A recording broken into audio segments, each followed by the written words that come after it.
Hi, this is Kona, and we're going to talk about chi-square hypothesis testing. This is categorical data, but if you remember our statistical table, unlike the one proportion and two proportion for categorical data, which are both basic tests, chi-square is actually an advanced test. And the reason it's an advanced test is that there at least have to be 3 or more groups or choices to do a chi-square. So a chi-square test for independence tests the claim that the two categorical variables are independent, not related. This is an inferential test that uses data from the sample to make conclusions about the relationship between categorical variables in the population. So claims that two categorical variables are independent, not related. That's kind of the main part. And basically, you're just using that data to try to figure out what the relationship, or if there's a relationship, between the variables. So also the big thing, this is really important, all chi-square tests are right-tailed tests.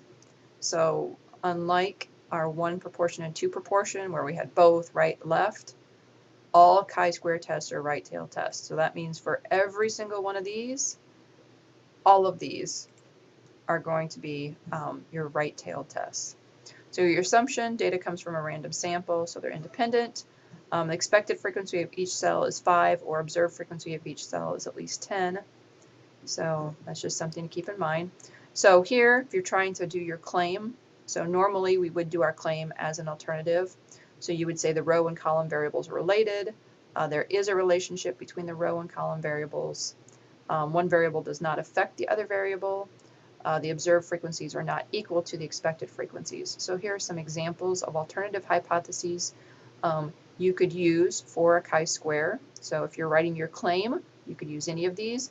And then if you want to know what the complement is for these, you would once again go across. So the row and column variables are related. The row and column variables are independent. There is a relationship. There's no relationship. One variable does affect, does not affect. Are not equal, are equal. So once again, don't mix and match. If you use this one, then this is your complement. All right, so here are some possible ways you could write claims. So let's do a scenario, or at least talk through a scenario, just so you kind of better understand what a chi-square would look like. So we want to know if gender and preferred season are related. We did a survey and asked people what season of the year they prefer, spring, summer, fall, or winter, and what their gender was, male or female. So here we go. We've got categorical data, right? Because we're asking spring, summer, fall, winter, which is not a number, it's just a category, and then their gender. So why is this, first of all, a chi-square versus a two proportion? Because we could do a two proportion male or female. The difference is we've got 1, 2, 3, 4. We've got 4 levels, or 4 different choices for the preferred season.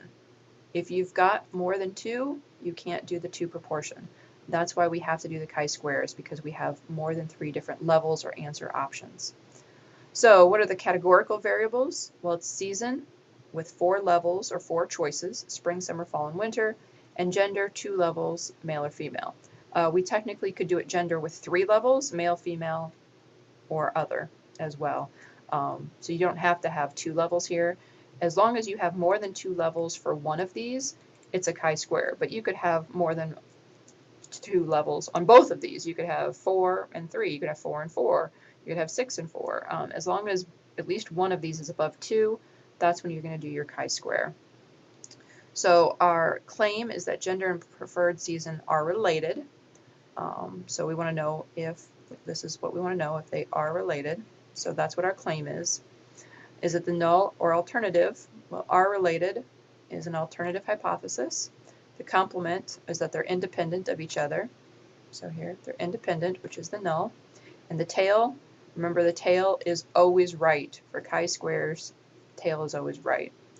And then for this one, I just gave some examples of how the data could look, just so you kind of get an idea for if you were writing this out, you could do male, female, and then you just show for females, this is the number who picked spring, summer, fall, winter. For males, these are the numbers who picked spring, summer, fall, winter. And all you want to know is, do they differ? Do more women like spring than men? Do more men like summer than fall? Well, obviously not. Um, so it looks like, honestly, none of these are high, but you're also comparing the proportion of men to women as well, because if you look, we've got 120 women to 100 men, so there's more women. So you don't just go across and say, oh yeah, this one's higher, so more women than men. Well, yeah, but we didn't have an equal number. So this is where you would have to look at proportion. And that's where Minitab comes in. So we could do all of this out by hand and look at the proportion of each and do all the comparisons and do the test by hand. But this is where you're going to be really happy because we let Minitab do all the work.